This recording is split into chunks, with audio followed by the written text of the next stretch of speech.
Well, today we're celebrating a better you, and joining us is our fitness expert, Cody Butler from Heat Boot Camp. He brought a special guest. Heat's nutritional coach, Joey Trombetta, is also here because today we're talking about supplements. Guys, thanks for being here today. Thanks for having us. What are some of the common myths or questions that people have when it comes to supplements? Well, there are tons of myths, but the questions really are on us to answer. That's one thing that I think a lot of people don't know is that the FDA's regulations as far as supplements are, I don't want to say lax, but for lack of a better word, maybe a little bit lax. So it really is on us to educate ourselves about any supplement we're thinking about taking before we actually embark on. And I know a lot of it depends on what your fitness goals are. So what are some of the more common supplements out there that are good for us? Well, when it comes to supplements, I like to group them into 3 different categories. So you've got food supplements such as protein powders or carbohydrate supplements. Okay. Then you've got vitamins and minerals, fish oils, multivitamins, vitamin D, C, anyone you can think of.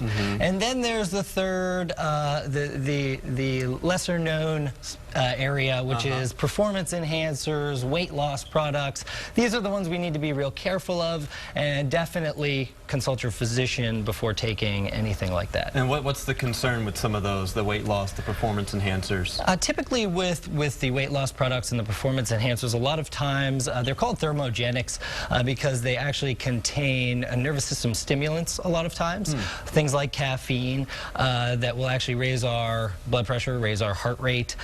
So you certainly want to make sure that you don't have any conflicting medications that you're taking and that it is safe for you to take them. So you walk into some of these places, it's wall-to-wall supplements and vitamins.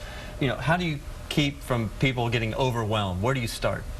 Yeah, it can be very confusing, and Joe actually kind of, as you said, broke down the different categories because you don't necessarily need all the products out there. So Joe, if you want to kind of answer that question on what do people need in their day-to-day routine? Yeah, when it comes to supplements, you always have to remember rule number 1 is nothing is going to be a substitute for proper nutrition and exercise.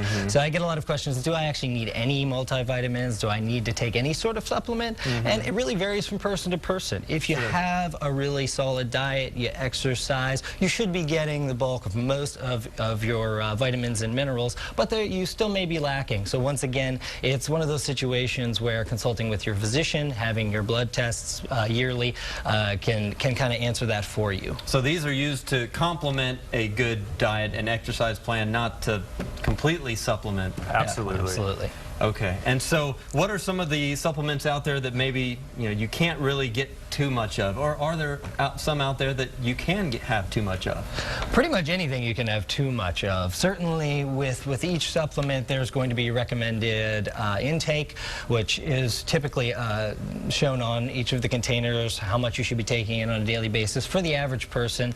But once again, it does vary. If you're someone who, for instance, does not eat dairy, you may need a little bit more calcium, a little bit more vitamin D than another person. But once again, you really need to educate yourself and take it upon yourself to make sure that you know what you're getting into and that you are taking the proper dosing before you go ahead and begin any type of supplement regimen. And a lot of it depends on, there's some pre-workout stuff, there's some post-workout stuff, and you have to educate people on that as well. Now, one thing you can't get enough of right now in the Texas heat is hydration. That's a good point. A lot of people think that water is enough.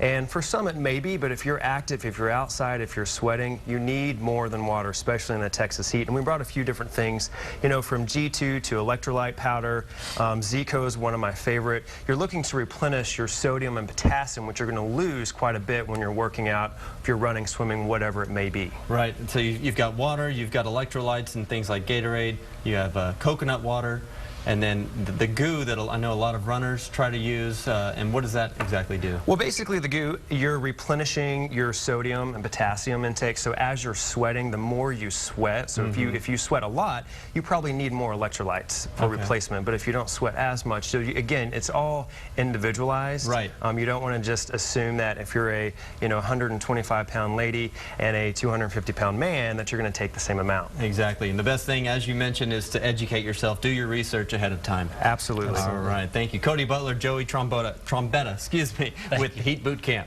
Still ahead on